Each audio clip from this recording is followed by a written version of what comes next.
You're sitting alone in your dream apartment, sunlight streaming through stained glass, sipping coffee in your most fabulous robe.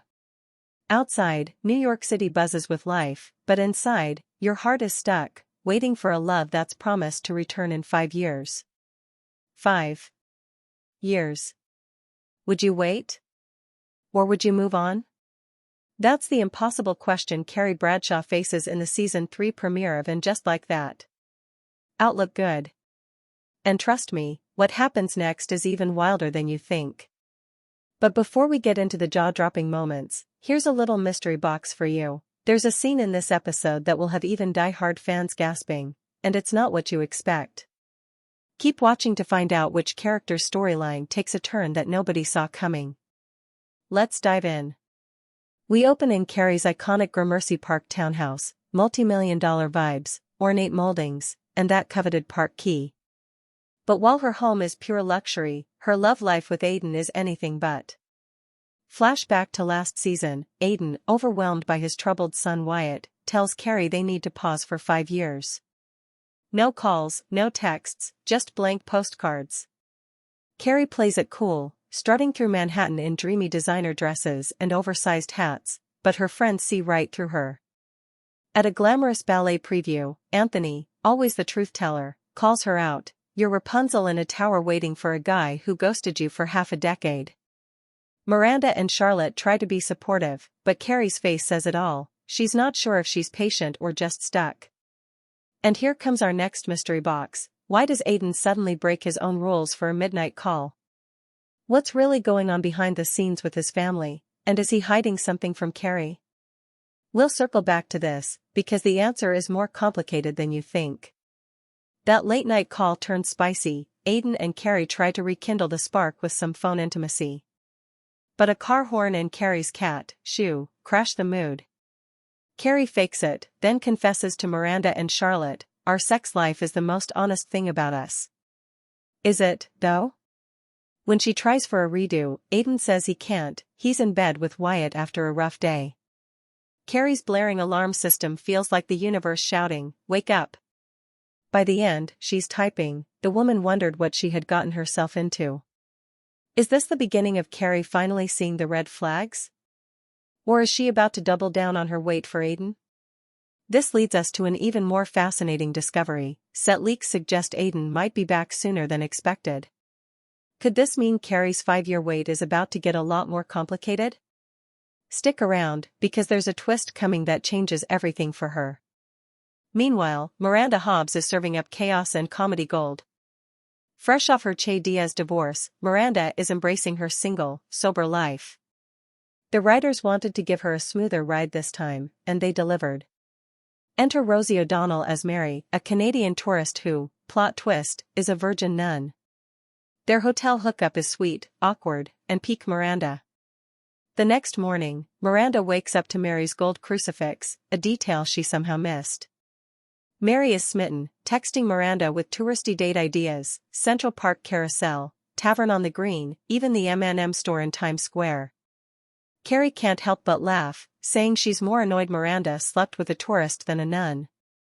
Too empathetic to ghost her, Miranda meets Mary in Times Square, surrounded by costumed Elmos, to let her down gently. But Mary has her own surprise. "Chill, I'm not leaving God for you." Then she belts out "For Good" from Wicked in the middle of Times Square. Cynthia Nixon's reaction is Emmy-worthy, and it's easily the most awkward, hilarious moment of 2025. But here's a mystery box for you. What's next for Miranda's love life? There's a rumored new character entering the scene soon, someone who could shake up Miranda's world in a way we haven't seen before.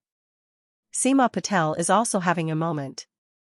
Last season, she and director Ravi were couple goals, but long distance is a dumpster fire. Ravi ghosts their FaceTime dates, sending his assistant to break the news while Seema's in lingerie, rude.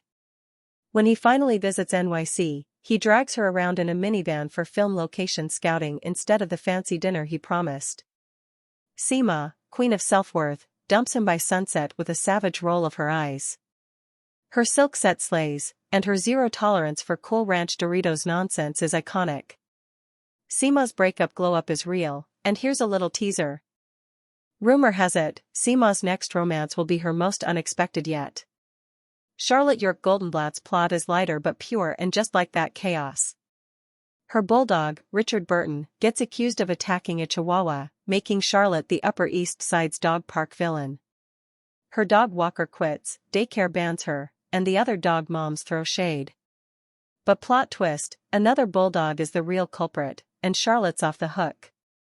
This subplot is a fun appetizer for bigger arcs to come, and, mystery box alert, Charlotte's family is about to face a challenge that could change their dynamic forever.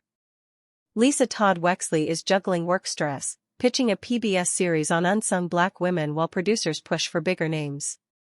Herbert's not helping, calling during a meeting to ask if he's cool.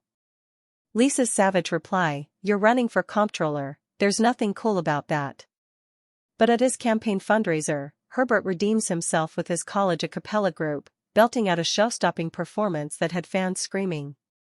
Let's just say, the internet is begging for more of Herbert's vocals. And now, let's talk fashion, because and just like that is serving looks. Carrie's wardrobe is peak Bradshaw, blending vintage sex and the city vibes with bold 2025 flair. At the ballet preview, she rocks a frothy Simone Rocha dress with a statement hat that screams, "I'm waiting 5 years, but make it fashion." Miranda's power blazers and Seema's silk sets are giving corporate chic and high-end glam, while Charlotte's preppy dog-walking outfits are Upper East Side perfection. The costume team is clearly channeling the original series' fashion legacy, and here's a final mystery box. There's a legendary designer cameo coming up this season, and it's going to break the internet. The episode is packed with sex and the city callbacks that hit us right in the nostalgia. Carrie's voiceover returns as she types, a love letter to her Season 1 columns. The phone sex mishap with Aidan echoes Season 3's awkward big moments, and Miranda's Times Square adventure recalls her Season 5 touristy fling. Rumors are swirling that Season 3 is leaning harder into the original show's vibe, and fans are buzzing about a possible romantic arc for Carrie's writing, blending her classic columns with a fictional twist. Could this be her big comeback? The premiere is stacked with new and returning faces. Patti LuPone joins for a mysterious arc, Kristen Schaal pops up in a secret role, and Aidan's ex-wife Kathy is back. But there's no Samantha Jones comeback, at least, not yet. Carrie's arc wraps with a spark of hope. Her writer's block cracks as she types that cryptic line about wondering what she's gotten herself into. The show's bringing back her iconic voiceovers and tying to sex and the city's roots. Rumors hint she's dabbling in romantic fiction, and there's buzz about a possible new love interest. Expect more hats, heartbreak, and narrative curveballs. Season 3 is off to a messy, fabulous start, with 12 episodes dropping weekly until mid-August 2025. So, will Carrie ditch Aidan's 5-year nonsense? Will Miranda dodge more tourist traps? Can Seema find a man worthy of her? And will Patti LuPone steal the show? Here's your benefit-driven call to action. If you want to stay ahead of every twist, fashion moment, and secret reveal, hit that subscribe button and turn on notifications now. You'll get weekly deep dives, exclusive behind-the-scenes tea, and the inside scoop on every episode. Drop your thoughts below. Is Carrie's wait for Aidan romantic or ridiculous? Who's your fave, Miranda, Seema, or Charlotte? Which fashion moment slayed you, and what do you want from Season 3? If you loved this breakdown, give it a thumbs up, share it with your sex and the city squad, and stay fabulous. I'll catch you in the next one. Thanks for watching, and don't forget, subscribing means you'll never miss the next big reveal.